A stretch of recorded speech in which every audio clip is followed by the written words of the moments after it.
It was Tuesday at a stuffy Denver steakhouse. My husband, Marcus, fresh off a promotion, slid a thick envelope across the table. "Charity," he sneered. "For your working-class dad. Tell him to buy something nice." He had no idea that the grease monkey he just insulted, my father, is the man who signs his paychecks. This is not a story about heartbreak. It is about arrogance being crushed. I am Eliza Vance, and I was sitting across from a man I no longer recognized. The bronze bull was suffocating. It smelled of rendered fat, old leather, and the kind of aggressive cologne favored by men who mistake net worth for personality.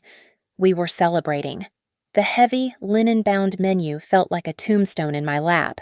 Marcus Thorne, my husband of 6 years, 36 years old and drunk on his own success, was holding court. His promotion to senior managing director at Apex Solutions Group was official. He swirled his $20-a-glass Malbec, the ruby liquid clinging to the crystal. His cuffs were perfectly shot, the blue of his tie precisely matching the blue in his eyes. He looked, as he always did, like a catalog model for executive ambition.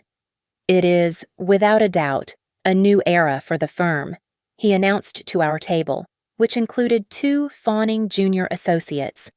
"We are streamlining, aggressive growth, no dead weight."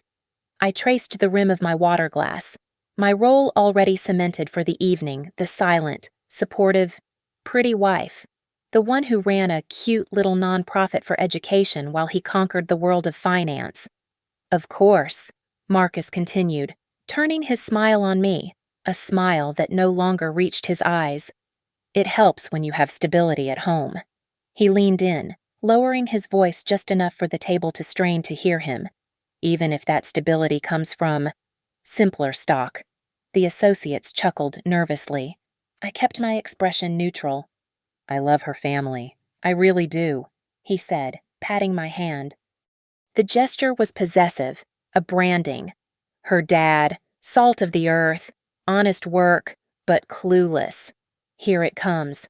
I could feel the familiar heat of humiliation rise, but I'd learned to ice it over instantly. "We get this new espresso machine. Beautiful Italian thing. Must have cost $3,000. It jams. So Eliza, bless her heart, calls her dad." Marcus leaned back, his smile widening, playing to his audience. Rob shows up, grease under his fingernails, carrying a metal toolbox. A toolbox. He takes one look at this machine and says, "I reckon it's a gasket." Then he pulls out a pipe wrench. He paused for the laugh. It came, loud and obsequious. A pipe wrench. I had to physically stop him from fixing it. He was just trying to help. "Marcus," I said. My voice was low, perfectly even. "I know, baby. That's what's so charming." He then turned to the associates, his voice adopting a conspiratorial man-to-man tone. "But let's be honest, gentlemen. I basically had to pull Eliza up to a whole new level, teach her about the finer things. It's an adjustment." He was performing. But for whom? That is, when the envelope appeared. He produced it from his inner jacket pocket, a thick, white business envelope, and tossed it onto the dark wood table between our plates. It landed with a soft, heavy thud. "Speaking of," he said, pushing it toward me, $5,000. Cash. I stared at it. The murmur of the restaurant faded.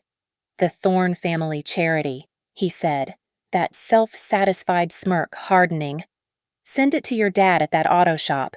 Tell him to buy himself something nice for once. God knows he's probably never held that much cash in his life." Silence. I looked at the envelope. $5,000. I knew exactly which account this came from. It was not his. I felt a sudden, sharp clarity. It was as if the entire blurry year of his late nights, his coldness, his dismissiveness, had just snapped into high-definition focus. This was not just arrogance fueled by wine. This was a declaration. My gaze flickered past Marcus's shoulder. 2 tables over, sitting alone but watching us with predatory stillness, was Chloe Sanders. a junior analyst in his division, ambitious, sharp, and currently wearing a dress I knew for a fact Marcus had paid for.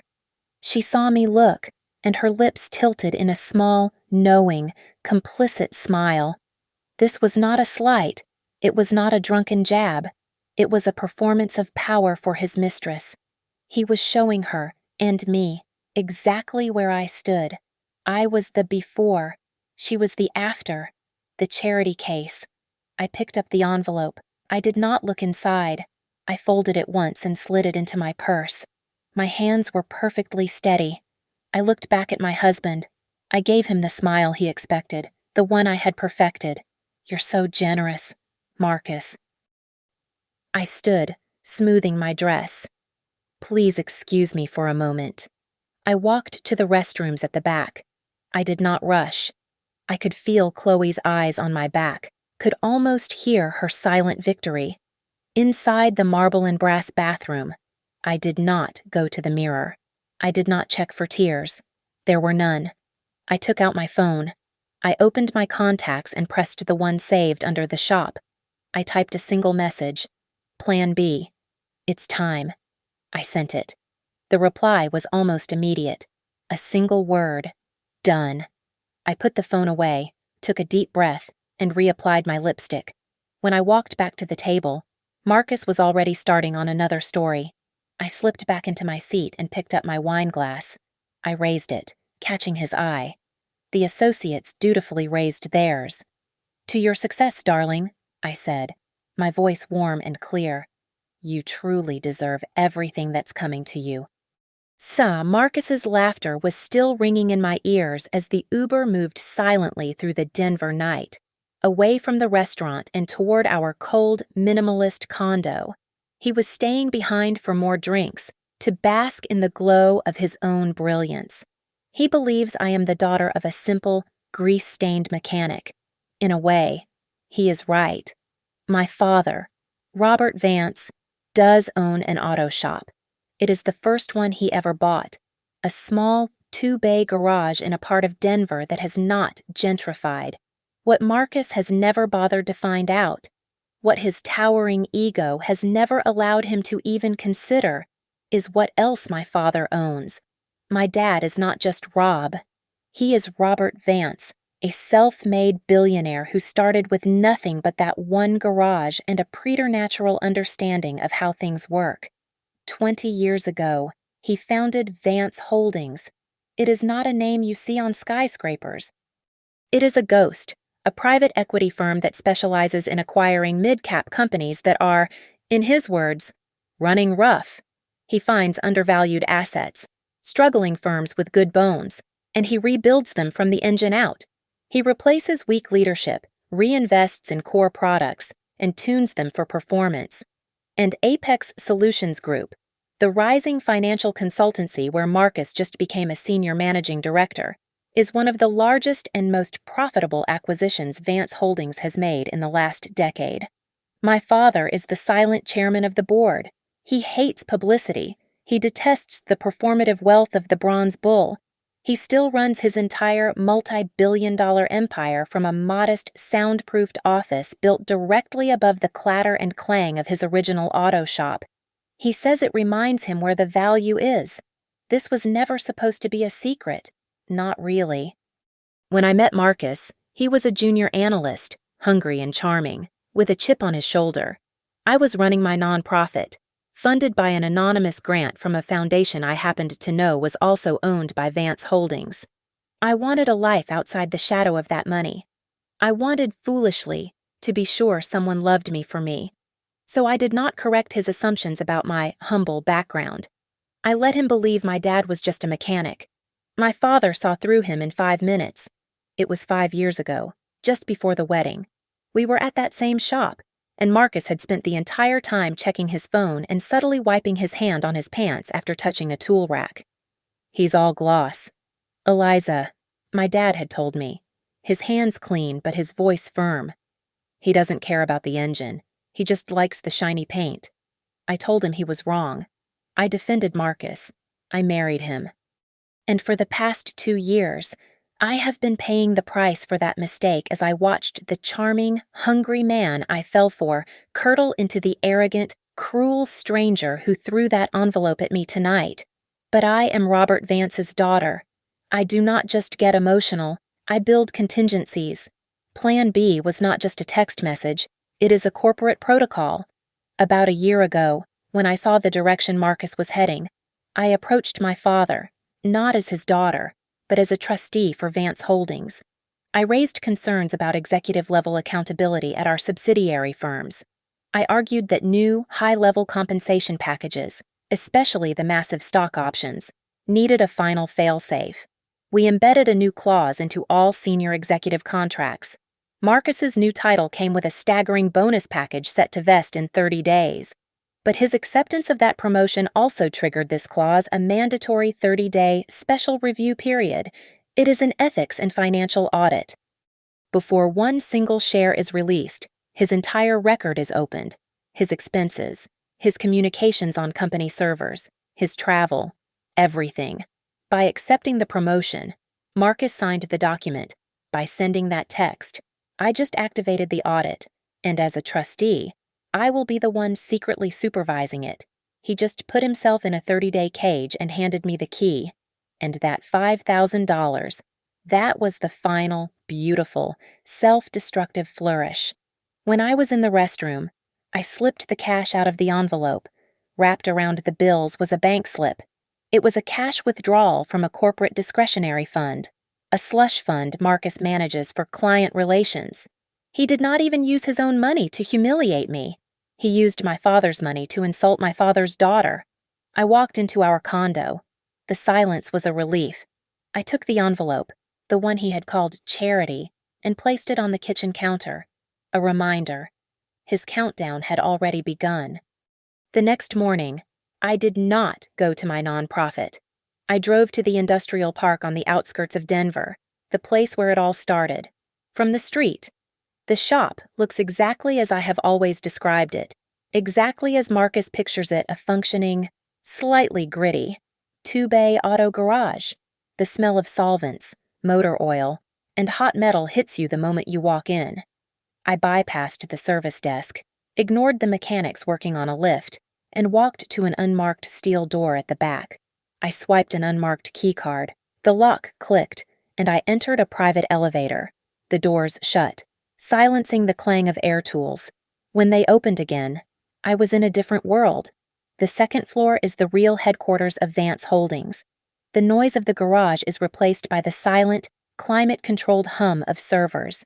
It is a command center of glass walls, brushed steel, and arrays of monitors displaying global market data. Liam was waiting for me in the main data room. Liam is, as far as Marcus knows, my builder cousin from the sticks. Marcus met him once at a family barbecue, saw his flannel shirt and work boots, and immediately dismissed him. In reality, Liam Harding runs all of cybersecurity for Vance Holdings and holds 2 doctorates from Stanford. He did not waste time. Plan B is active, Eliza, he said, his voice quiet. He gestured to a large monitor. You were right to be concerned. He is incredibly sloppy. Show me, I said. I have been passively monitoring his Apex accounts since you first raised concerns 6 months ago. Last night. I dug in. He pulled up a file, and a photo of Chloe Sanders appeared. I assume we are acquainted. We are. He is using the Apex corporate black card, the one tied to the senior executive discretionary fund. He is supposed to use it for client relations. Instead, he is using it on her. A list of expenses populated the screen. Look here, Liam said, pointing. Last night, the Bronze Bull. A charge for $540, filed under Executive Promotion Dinner. That was our table, I said. Liam nodded, then pointed to the very next entry, timed 2 minutes later. And this one, also the Bronze Bull, $312, filed under Client Entertainment, C. Sanders. He paid for his mistress's dinner at a separate table, all so she could sit there and watch him humiliate you. He expensed both. My stomach tightened, but I kept my face impassive. It was worse than I thought, but it was also cleaner. He is not just careless, he is arrogant.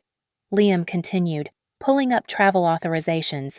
2 weekend trips to Aspen, one last month, one 3 weeks ago, both filed as executive client retreats.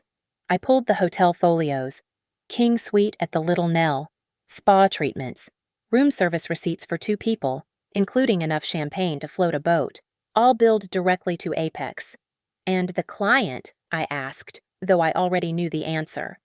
Ms. Sanders, of course. He booked her spa treatments on the same card. He is not even trying to hide it. He was stealing. This was not just infidelity. This was open, shameless theft. He was so drunk on his new power, so certain that no one was watching him, that he believed the rules simply did not apply. And then there is this, Liam said, his tone shifting from clinical to cold. This is what crosses the line from gross misconduct to a felony. He pulled up a payment schedule from an Apex-affiliated Shell account, one Marcus had sole authority over. Monthly payments. $4,000. He is leasing a luxury apartment in Cherry Creek, Liam said. 3-bedroom penthouse, views of the mountains. We live in a condo, I said, confused. He does not live there. She does. I finally sat down. He was funding her entire life, her dinners, her vacations, her home. All of it was being paid for by Apex Solutions, by my father. I left Liam to continue compiling the data and went to the legal wing, a quiet corridor on the same floor. Ms. Diana Hayes, chief counsel for Vance Holdings, was waiting. She is a woman whose tailoring is as sharp as her legal mind. She is the one who drafted the Plan B clause. It is clean, I told her, sitting across from her minimalist desk. He is embezzling. Blatantly. Diana reviewed the initial file Liam had sent over. Her expression did not flicker. This is more than sufficient. The Aspen trips are a clear violation of his fiduciary duty. The apartment lease is outright fraud. We can fire him for cause immediately. We will have him out by lunch. Security can escort him from the building. We will freeze his assets pending recovery of the stolen funds. The image was satisfying. Marcus, in his perfect suit, being dragged out of his perfect office. But it was too fast. It was an ending, but it was not justice. No, I said. Diana raised a perfectly sculpted eyebrow. Firing him is too easy, I said, the plan solidifying in my mind. It is quiet. It happens behind closed doors. He will blame Chloe, claim he was set up, play the victim. His reputation might not even take a hit. No, he is working on something big. Project Meridian. Diana nodded. The $50 million expansion plan. It is his entire focus. He is scheduled to present it to the board for final approval soon. Let him, I said. Let him keep working. I do not want to just fire him. Diana. I want him to finish building his own gallows. I want him to walk up the steps, put the noose around his own neck, and pull the lever himself. Publicly. A small, cold smile touched Diana's lips. Give him the rope. I understand. We will continue the audit in secret. He has 29 days left. I went home late that afternoon.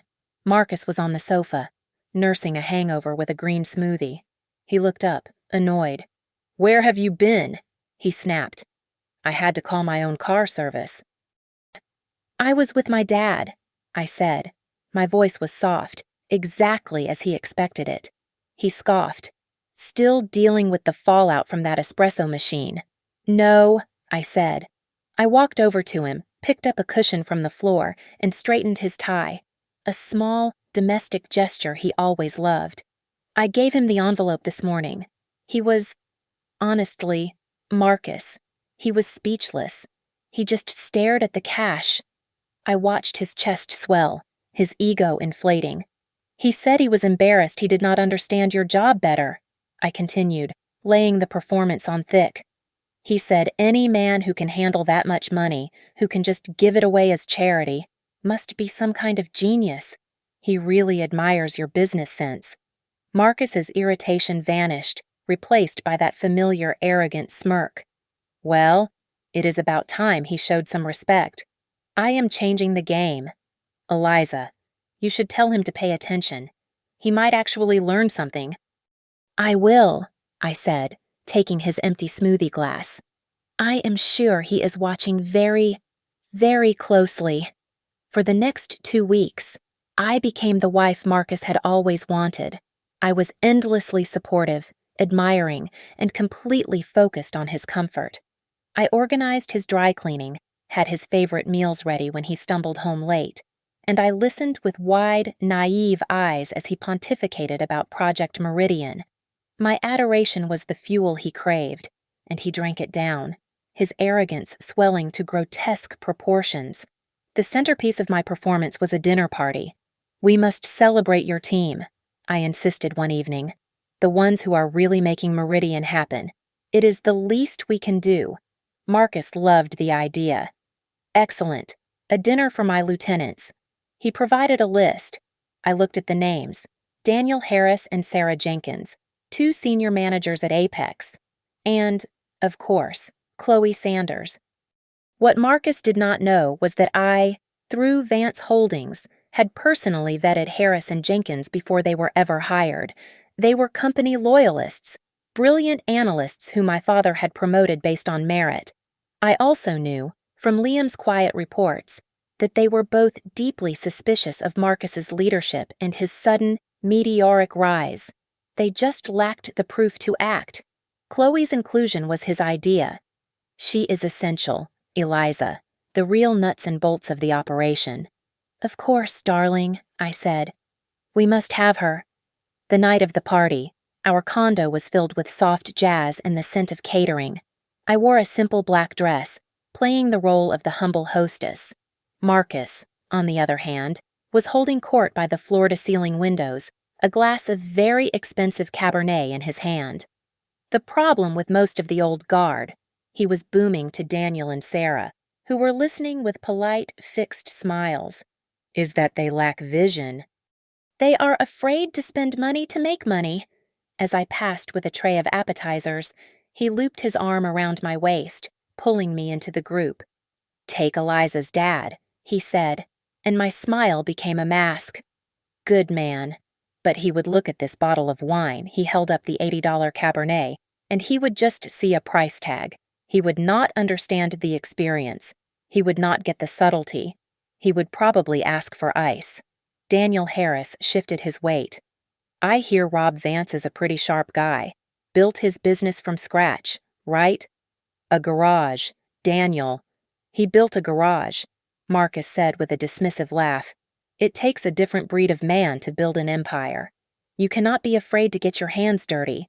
Of course, but you also cannot be, well, you cannot be simple.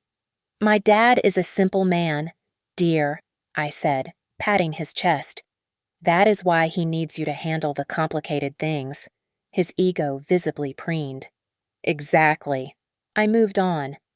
Chloe had been lingering by the kitchen, watching Marcus with an intensity that was part proprietary, part resentful. She was the only one not fawning over him.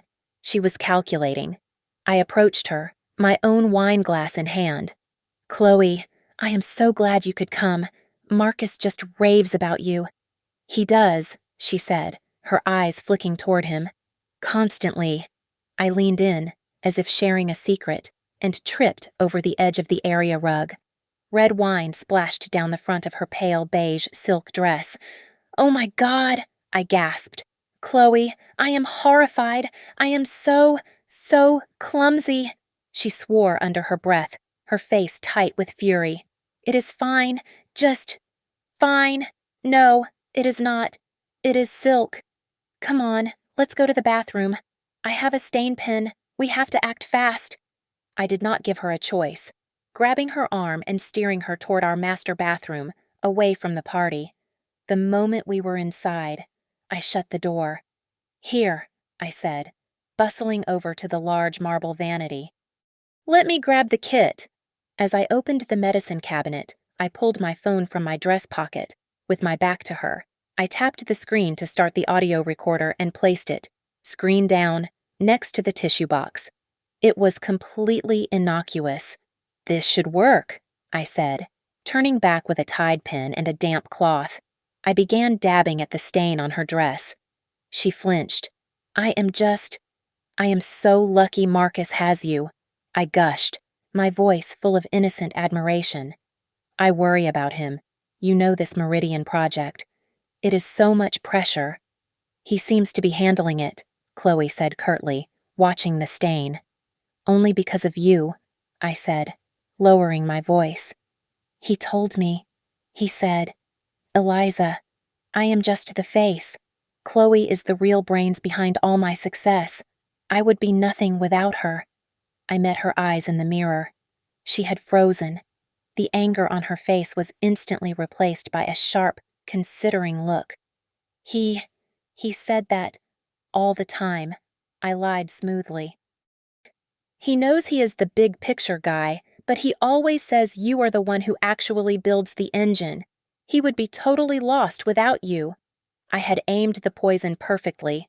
I had confirmed her deepest, most ambitious belief, and simultaneously implied that Marcus was taking the credit she deserved. Chloe looked at her own reflection, her eyes narrowing. She forgot about me, about the stain. She was lost in her own calculations. The face, she muttered, more to herself than to me. That is all he is. Meridian was my idea, my concept, my architecture. He just pitches it. He had better remember that when it is time to split the money. My heart hammered, but I kept my hand steady on the cloth. Oh, I said, feigning confusion. Split I am sure he will. I mean, you deserve everything. You really do. I turned back to the counter, picked up my phone, and as I capped the stain pen, my thumb discreetly stopped the recording and saved the file. I slipped it back into my pocket. There, I said, smiling brightly. I think that is the best we can do. It is barely noticeable. Let me get you a club soda. And please, let's keep all that brains talk between us. I would not want him to think I was sharing his secrets. Of course, Chloe said, her mind clearly miles away, already spending her share of the money. I held the door open for her, a perfect, supportive, and utterly invisible wife. I had the recording. I had the proof of her conspiracy against him. The first crack in their alliance was formed, and I had been the one to hammer the chisel. Project Meridian was all Marcus talked about.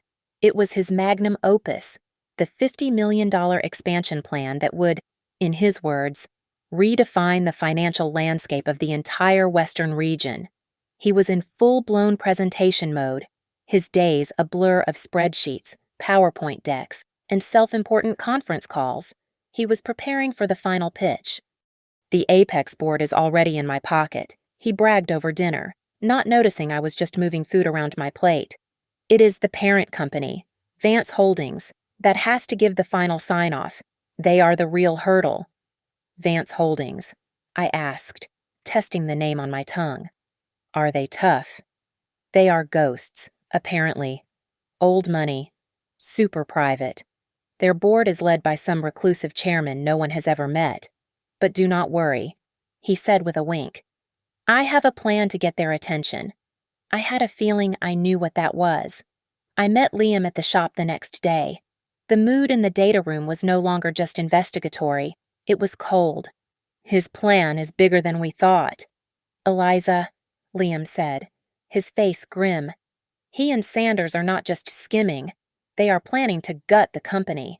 He brought up a series of encrypted emails and text messages he had managed to capture from the Apex servers. Marcus and Chloe were communicating on a private, encrypted app, but they were using company phones to do it. Amateurs. They are not just embezzling, Liam explained, his fingers flying across a keyboard. They are planning to sell the core components of Project Meridian to Apex's biggest competitor, Stratcom Financial. I felt the air leave my lungs. This was not just theft. This was industrial espionage. This was sabotage. They think they are brilliant, Liam continued. The plan is to leak the proprietary data models and client acquisition strategies, the heart of the $50 million plan to Stratcom for a massive payout. We are talking millions. And then, I asked, my voice barely a whisper, And then they present a slightly watered-down, sabotaged version of Meridian to our board. It will get approval, it will launch, and it will fail, because Stratcom will have already beaten them to market with their own stolen strategies.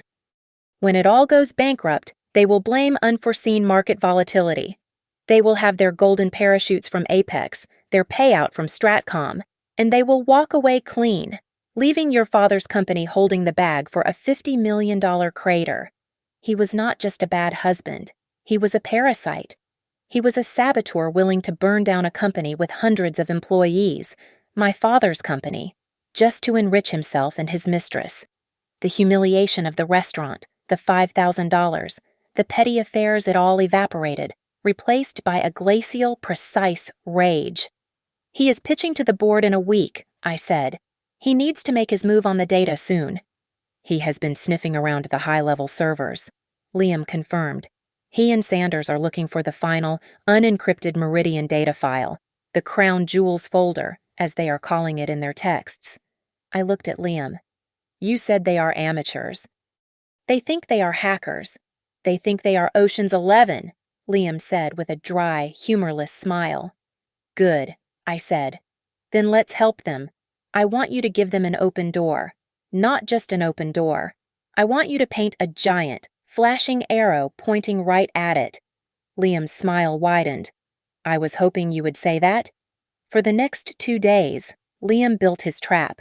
He created a vulnerability in the Apex server, a supposed backdoor left by a disgruntled former IT employee. He made it just difficult enough to find that they would feel brilliant for discovering it.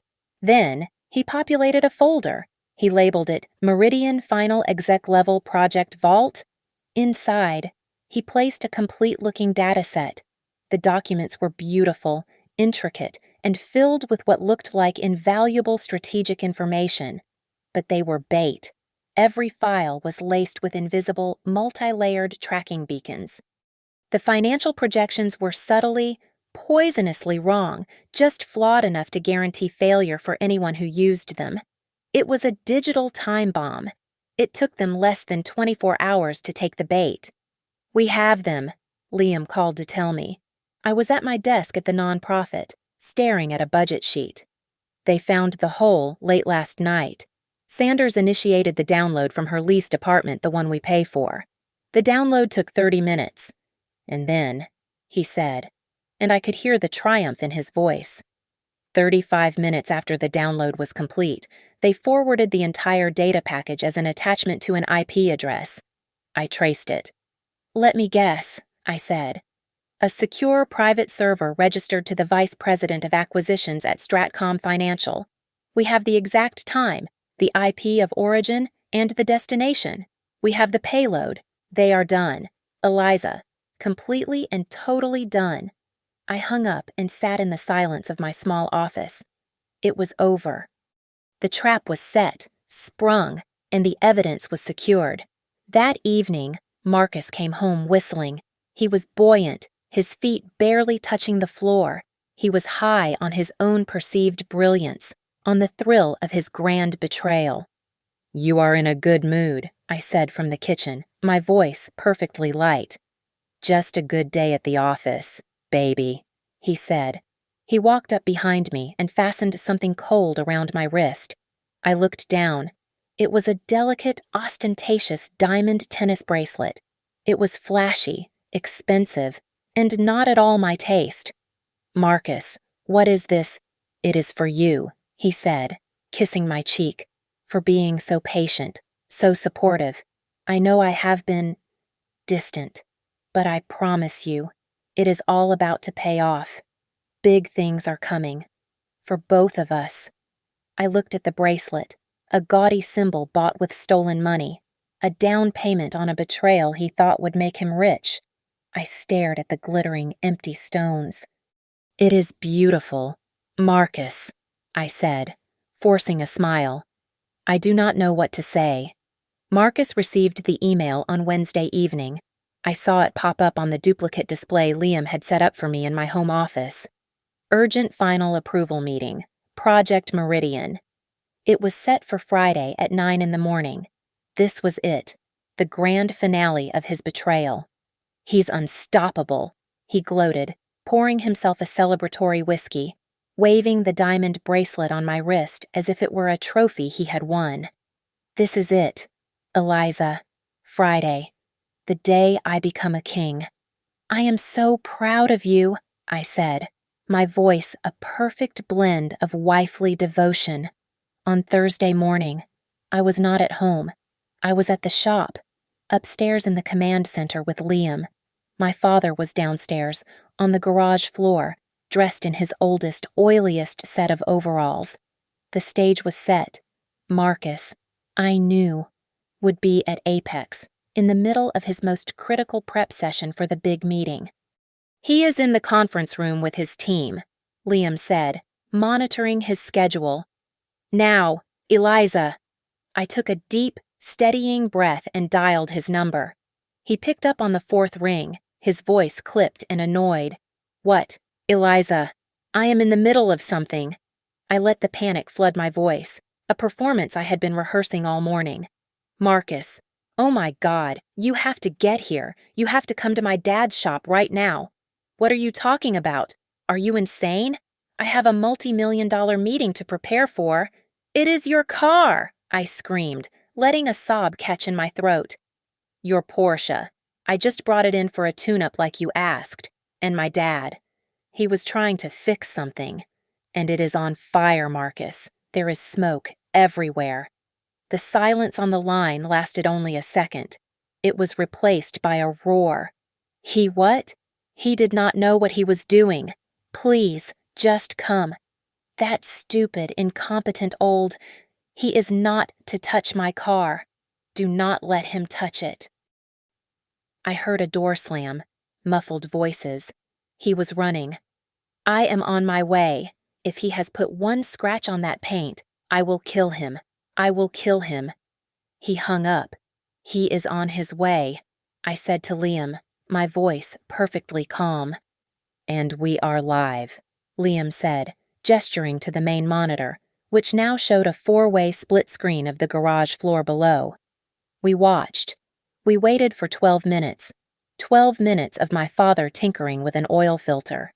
Then, a silver BMW M5 screeched into the service bay, fishtailing on the concrete. Marcus burst out of the driver's side, his face purple.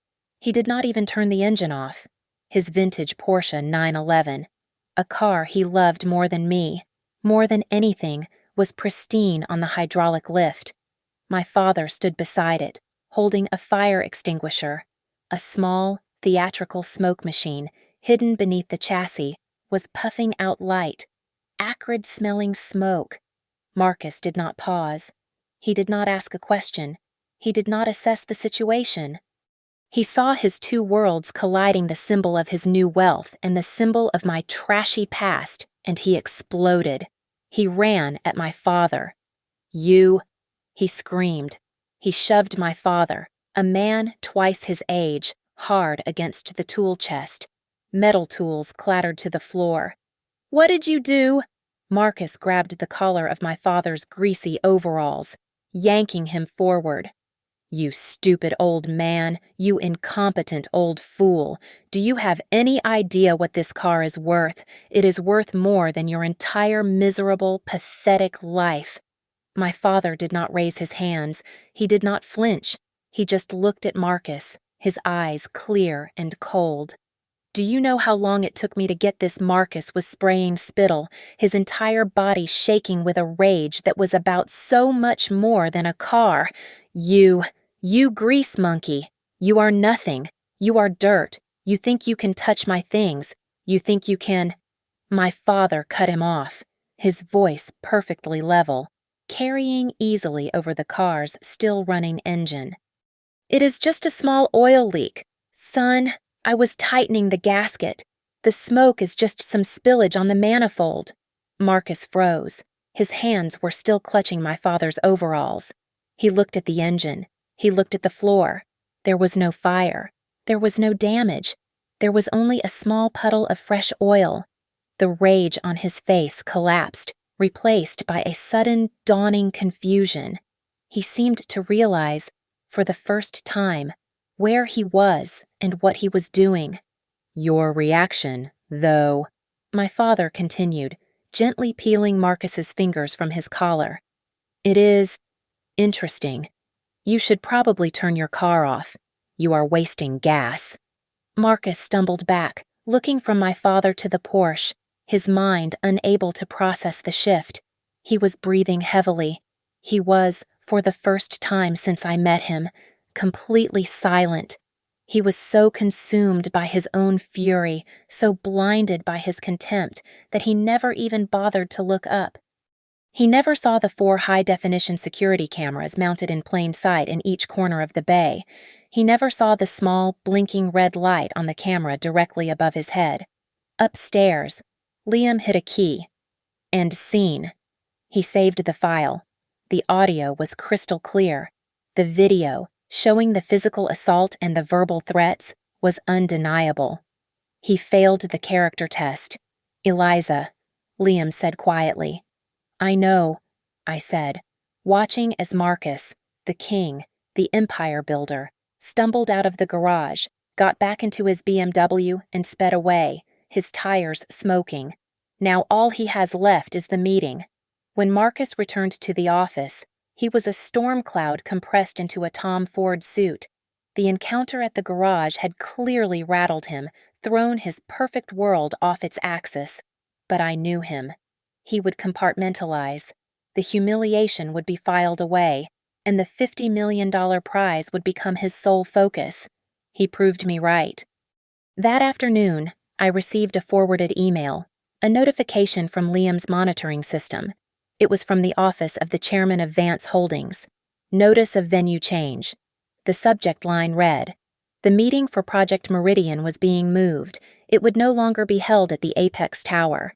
The new location was a single address, the corporate headquarters of Vance Holdings. Marcus, I knew, would be pacing his office. He would be confused, perhaps even insulted, before his ego found a way to reframe it. I could hear his thoughts as if he were speaking them aloud. They are not making me come to them. They are summoning me. The reclusive chairman. This is not a standard review. This is an anointment.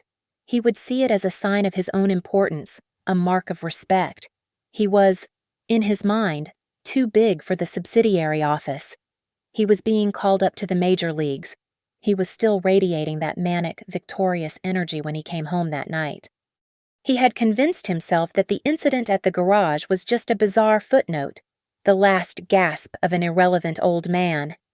Big day tomorrow, Eliza, he said, loosening his tie as he poured a whiskey. The biggest. I know, I said. I was sitting on the sofa, pretending to read a magazine. I am so excited for you. You should be. After tomorrow, everything changes. I let the silence hang for a moment. Then I looked up, arranging my features into a mask of hopeful hesitation. I know you are busy. But I spoke to my dad again. Marcus stiffened, the glass halfway to his lips. I told you, I do not want to hear about that old fool. No, please, I said, standing up. He was just so embarrassed and so impressed. After he saw you, saw how commanding you were, he was just in awe. He said he has never met a man like you. He asked me, he begged me, really, if he could come tomorrow. Marcus froze. Come where? To your meeting, I said, my voice a soft, earnest plea. He just wants to watch. He said he would stand in the back. He has never seen important men in a real boardroom before. He just wants to see you in your element. He said it would be the honor of his life. I watched the calculations flicker behind his eyes. The irritation warred with his vanity. Vanity won. The image of him, the master of the universe, presenting his $50 million vision while the grease monkey who insulted his Porsche watched in silent, ignorant awe from the back row. It was irresistible. It was the perfect audience. Fine, he said, taking a large swallow of whiskey. He waved his hand, a gesture of kingly largesse. Whatever. Bring him. Tell him to wear clean shoes. And for God's sake, Eliza, make sure he does not stain the carpets." "Thank you, Marcus," I said, my voice thick with false gratitude. "He will be so thrilled." I paused. "Oh, he also wanted me to give you this. He felt so bad about the car." I walked to the console table by the door and picked up a simple, slightly worn dark green folder. It was the kind of thing you would get at an office supply store, but it had a small, grease-smudged label on the tab, printed from one of those old label makers' Vance Auto Repair. "What is this?" he said, taking it from me. "He said it is the maintenance records for the Porsche," I explained. "He said after this morning. He got worried. He went back and ran a full diagnostic.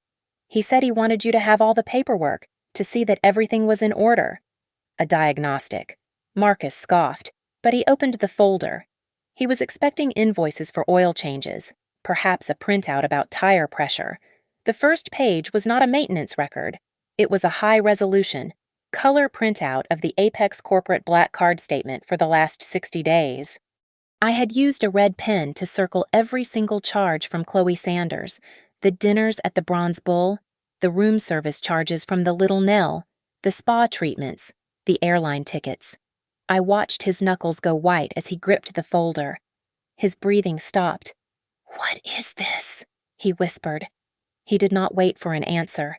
He ripped the page back, revealing the next one. It was a copy of the lease agreement for the Cherry Creek penthouse. His name was not on it, but the payment schedule was, showing automated monthly drafts from the Apex Client Relations Discretionary Fund, the one only he controlled. His face was becoming a mask of white, waxy horror. He tore that page back. The final sheet. It was a server log, a simple, elegant printout from Liam's system. It showed the exact time, to the nanosecond, of the download from the folder labeled Meridian Final Exec Level Project Vault. It showed the download origin IP address 173.22.14.8, Chloe's apartment, and it showed the destination IP address. 35 minutes later, 204.79.197.200, a private secure server registered to Stratcom. Financial. Marcus swayed. The folder slipped from his fingers. The pages, his entire hollow life, fluttered and scattered across the dark hardwood floor. He looked up at me, his eyes wide and blank, stripped of all their arrogant fire. He was a ghost. I did not raise my voice. I did not move. I just looked at the shell of the man who had mocked my father. "Your 30-day review is over, Marcus," I said, my voice clear and cold in the sudden, terrible silence of the room. "And you failed, miserably." It was Friday, 9 o'clock in the morning.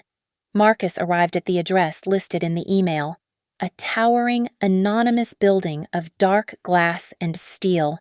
He was desperate, but he was not broken. I knew how his mind worked. He had spent the last 36 hours in a cold panic, reviewing the green folder, realizing he was trapped. And in that panic, he had constructed his only viable defense. He was a victim. He was a brilliant, trusting executive who had been led astray by a conniving, ambitious subordinate. He was here to fire Chloe and save himself. He and Chloe were summoned separately. An attendant with an earpiece met them both in the lobby and escorted them to a silent elevator, then down a long, artless corridor.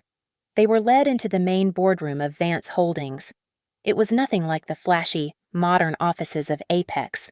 The room was a cavern of minimalist luxury. A single 40-foot table cut from a slab of black marble dominated the center. The windows were floor to ceiling, looking down on the city, but the glass was tinted, making the bright morning light feel cold and sterile. The board of directors was already seated, 6 men and women, none of whom Marcus recognized. They were not the operational board he knew. These were the owners. Their faces were impassive, their suits dark and severe. At the head of the table sat Ms. Diana Hayes, her legal pads arranged in a perfect, threatening stack.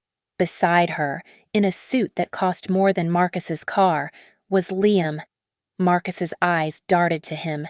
A jolt of pure cognitive dissonance.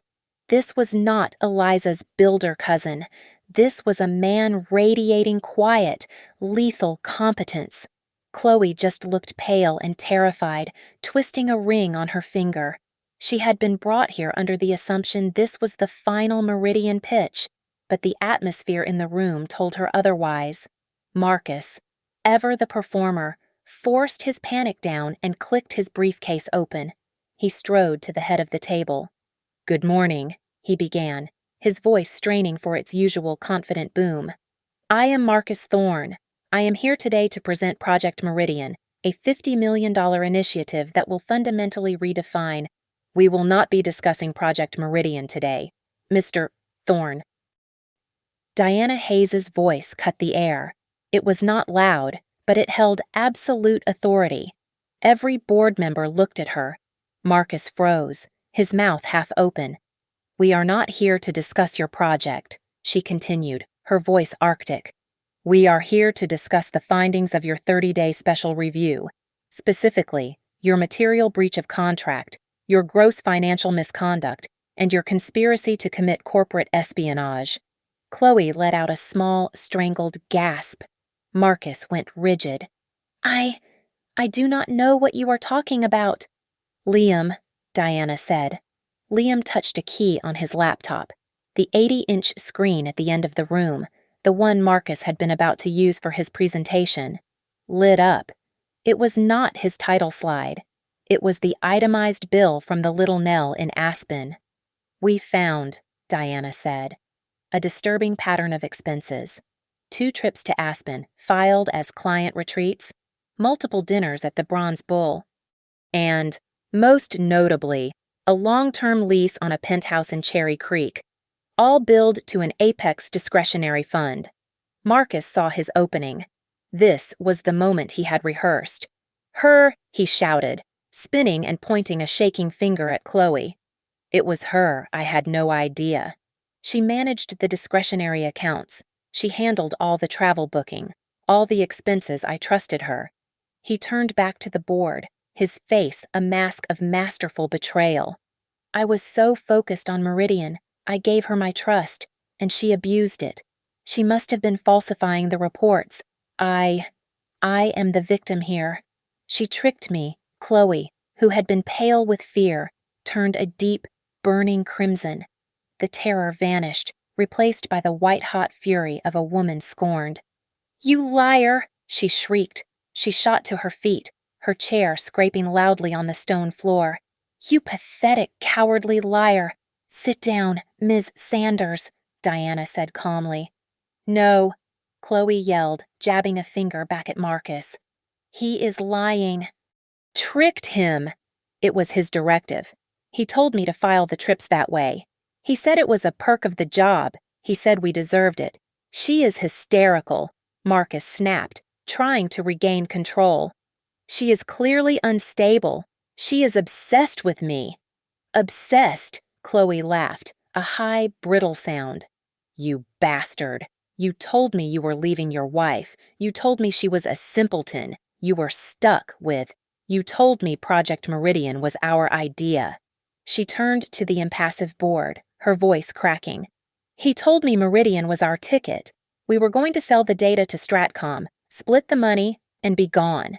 It was his idea. He planned all of it. He said it was foolproof. It was a magnificent, catastrophic implosion." They were confessing. In their panic, they were publicly confirming every single crime: the affair, the embezzlement, and the conspiracy to sell the company's data.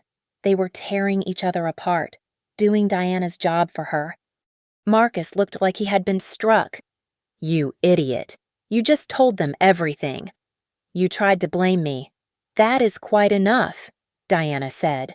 Her voice, still quiet, silenced them both. Marcus was panting, his suit jacket rumpled. Chloe was openly weeping, a mixture of rage and terror. The room was perfectly, terribly silent. And into that silence, the main boardroom door, a massive panel of dark oak, clicked open. I walked in. I was wearing a steel gray sheath dress and the diamond tennis bracelet. My heels clicked on the marble floor with deliberate, even strokes. I did not look at Chloe. I did not look at the board. I looked directly at my husband. Marcus's face, already pale, turned a waxy, translucent white. He looked as if he had seen a ghost. His mind, already reeling from the collapse of his plan, simply could not process my presence. "Eliza," he whispered. Then, his last, sputtering defense pure, indignant rage kicked in. "Eliza," he roared, his voice cracking. "What the hell are you doing here? Get out. Get out of here right now. This is my business. This is a private meeting. You do not belong here." I did not flinch. I did not respond to his command. His authority in this room, in my life, was an illusion that had just evaporated. I held his gaze for one long, cold moment, letting him see the stranger I had become. Then, I broke eye contact. I turned my head, very deliberately, away from him. I looked past the board members, past Diana and Liam, to the single, empty, high-backed chair at the absolute head of the 40-foot marble table, the chairman's seat. "Dad," I said, my voice clear and carrying easily in the stunned silence. "They are ready for you." Marcus's yelling hitched in his throat. He followed my gaze to the empty chair, his expression twisting into confusion. "Dad, what are you doing?" He was interrupted by a sound. It was not the main door I had entered through. It was a private, unmarked panel in the oak wall, flush-mounted, which hissed open with the barest whisper of hydraulics. Robert Vance walked in. It was not Rob. It was not the man in the greasy overalls Marcus had physically assaulted yesterday. This man was wearing a bespoke, dark charcoal suit that I knew for a fact had cost $10,000. His shirt was a crisp, perfect white. His tie was silver. His shoes were polished to a mirror shine. He moved with a quiet, solid gravity, radiating a power that Marcus, in all his loud, performative ambition, had never possessed. The effect was instantaneous. As one, every single member of the board, Diana and Liam, pushed back their chairs and rose to their feet. The sound of it was like a gavel. "Good morning, Mr. Vance," Diana said. The board members echoed the sentiment. Marcus just stood there, his mouth hanging open. He was vibrating, his brain trying to reconcile the image of the man he had screamed at in the garage with the man the entire board was honoring. "You," Marcus whispered, pointing a trembling finger. "You are him." My father did not look at him. Not yet.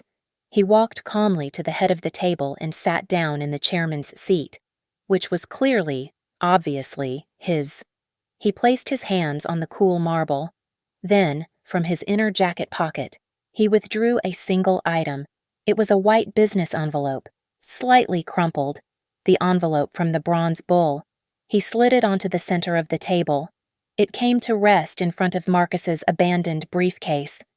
"I believe," my father said, his voice quiet, precise, and amplified by the room's acoustics, "that this belongs to the company." Marcus stared at the envelope. His gaze shot from the envelope, to my father, to me, and back to my father. "The charity, I think you called it," my father continued, his tone devoid of all emotion. $5,000. The connections were trying to form in Marcus's panicked mind. I could see the wheels grinding, the gears smoking. "Vance," he stammered, looking at the name on the wall. "Vance, Auto, Vance Holdings. No, no, it is not possible."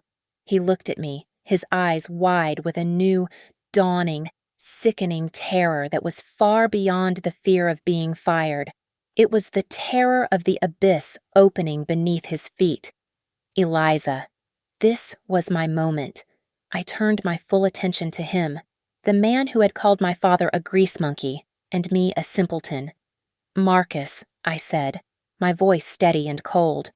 "I would like to introduce you properly. This is Robert Vance." I paused, letting the name hang in the air. My father, and the majority owner and chairman of the board of Apex Solutions Group.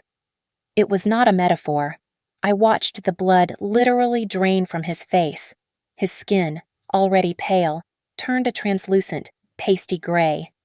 His jaw, which had been set in such arrogant defiance, went slack.